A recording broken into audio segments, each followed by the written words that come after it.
Halo. Oya, Side kama Side, familia tuonani, simu upokei, na leo nimekuja getoni kwako hapo hata sijakuona. Wewe Kimwaga.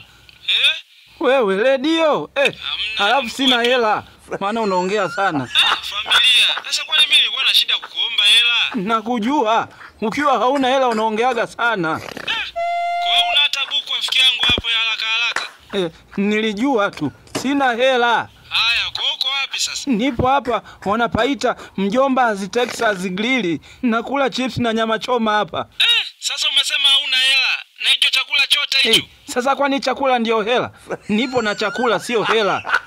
Haya, ndoko wapi hapo? Nipo Upanga mtaa wa Mataka. Yani hapa wanakufungia, wanakutumia ndo ile Devila alisijui. Nakuja hapo. Njoo lakini ulambi kitu. Umesema? Sina hela.